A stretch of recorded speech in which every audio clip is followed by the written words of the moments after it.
আজ vegetable chop খেতে ইচ্ছা করছিল, তাই ভাবলাম বাড়িতেই তৈরি করে ফেলি। তো সেই রেসিপিটাই আজকে শেয়ার করব আপনাদের সাথে। তো এখানে আমি নিয়ে নিয়েছি হাফ চামচ ধনে, হাফ চামচ জিরে, তার সাথে হাফ চামচ মৌরি একসাথে মিশিয়ে রাখলাম। এবার এখানে দুটো বড় সাইজের গ্রেট করে নিয়েছি বিট, তার সাথে বড় সাইজের একটি সেদ্ধ করে রাখা আলু, হাফ চামচ পাঁচ ফোড়ন, একটা শুকনো লঙ্কা কুচি করে নিয়েছি কিছু পরিমাণ। এখানে আমি মটরশুঁটি আর হাফ চামচ পাঁচ ফোড়ন রেখেছি। এবার একটা মিক্সচার জারের ভিতর 3 পিস ব্রেড ভালো করে টুকরো করে নিয়ে নিচ্ছি। ব্রেডটা মূলত আমি এখানে ক্রিস্পি করার জন্য তৈরি করে নিলাম, তো বিনা জলে ভালো করে এরকম গুঁড়ো করে নিতে হবে। এবার এটাকে সাইডে রেখে দিচ্ছি। একটা প্যান বসিয়ে দিয়েছি, যে মশলাটা আমি নিয়েছিলাম শুকনো, সেই উপকরণগুলো দিয়ে প্রায় 2 থেকে 3 মিনিট হালকা একটু নাড়িয়ে নিলে মিডিয়াম ফ্লেমে দেখতে পাবেন খুব সুন্দর একটা সেন্ট বেরিয়েছে। তখন এটাকে নামিয়ে নিতে হবে। আর কালারটাও দেখুন হালকা একটু চেঞ্জ হয়ে যায়, দেখলে আপনারা বুঝতে পারবেন। তখন নামিয়ে নিয়ে গুঁড়ো করে নিতে হবে। এরই সাথে আমি নিয়েছি কিছু পরিমাণ চীনাবাদাম। চীনাবাদামটা যদি ভাজা থাকে আর খোসা ছাড়ানো থাকে তাহলে এটা আর ভাজার প্রয়োজন নেই। তো এটা কাঁচা ছিল, তাই হালকা একটু ভেজে খোসাটা ছাড়িয়ে গেলে নামিয়ে নিয়ে খোসা ছাড়িয়ে নেব। ঠিক একই প্যানের ভিতর 1 চামচ মতো সর্ষের তেল দিয়েছি। গরম হয়ে গেলে তখন শুকনো লঙ্কা আর পাঁচফোড়নটা দিয়ে দিলাম। হাফ চামচ মতো এখানে পাঁচফোড়ন নিয়েছি, আর ছোট্ট একটা শুকনো লঙ্কা এখানে ফোড়নে দিয়েছি। আমি এখানে কাঁচা লঙ্কা ব্যবহার করছি না, যেহেতু বাচ্চারা খাবে তাই। আপনারা চাইলে কাঁচা লঙ্কাও কিন্তু ব্যবহার করতে পারেন। এবার এর কালারটা চেঞ্জ হয়ে গেলে তখন এর ভিতর ছাড়িয়ে রাখা মটরশুঁটি আর গ্রেট করে রাখা বিট দিয়ে দিলাম।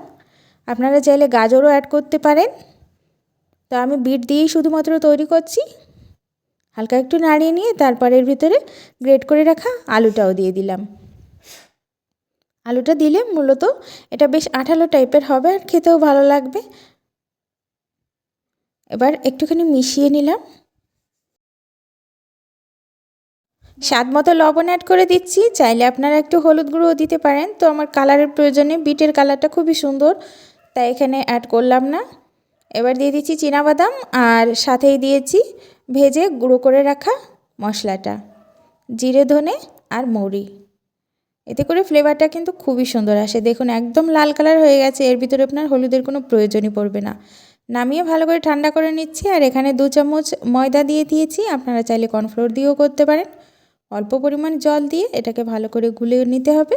আর দেখুন ব্যাটারটার কনসিস্টেন্সি ঠিক এরকম থাকা দরকার, না বেশি গাঢ় না বেশি পাতলা। হাতে করে অল্প অল্প নিয়ে এরকম বেশ দলা পাকা মতো করতে হবে, চমচমের শেপ যেমন হয় ঠিক সেরকম। তো সবগুলো চপই আমি ঠিক একইভাবে গড়ে নেব। দেখুন হাতের ভিতরে দিয়ে হালকা একটু মোটা করে লম্বা শেপ দিলেই কিন্তু তৈরি। এবার যে ব্যাটারটা আমি বানিয়ে রেখেছিলাম তার ভিতরে একবার দিতে হবে, আর তারই সাথে একবার দিয়ে দিলাম ব্রেডের গুঁড়োর ভিতরে। দুবার আমি কোট করে নিয়েছি, দুবার কোট করলে ক্রিস্পি বেশি হবে আর খেতেও বেশ সুন্দর লাগে। তো সবগুলো আমি একইভাবে কোট করে নিয়েছি। এখন এটাকে শুধুমাত্র ভাজার পালা। বেশি সময়ের প্রয়োজনই পড়ে না, অল্প সময়ের ভিতর আপনারা তৈরি করে ফেলতে পারেন। তো মিডিয়াম ফ্লেমে রেখে এটাকে উল্টে পাল্টে প্রায় 3 থেকে 4 মিনিট ভালো করে ভেজে নিতে হবে। প্রথমে হাই ফ্লেমে তেলটাকে গরম করে নেবেন আর তারপর মিডিয়াম ফ্লেমে এটাকে ভেজে নেবেন।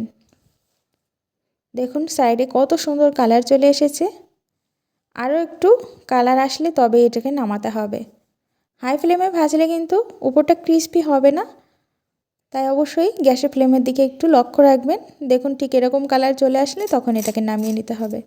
আওয়াজ শুনে বুঝতে পারলেন যে কতটা ক্রিস্পি হয়েছে।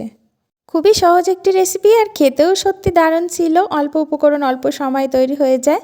তো আপনারাও বাড়িতে তৈরি করুন, আশা করছি সবার ভালো লাগবে। ভালো লাগলে অবশ্যই বন্ধুদের সঙ্গে শেয়ার করবেন আর আমার চ্যানেলটিকে সাবস্ক্রাইব করে রাখবেন আমার সমস্ত রেসিপি পাওয়ার জন্য। বাই।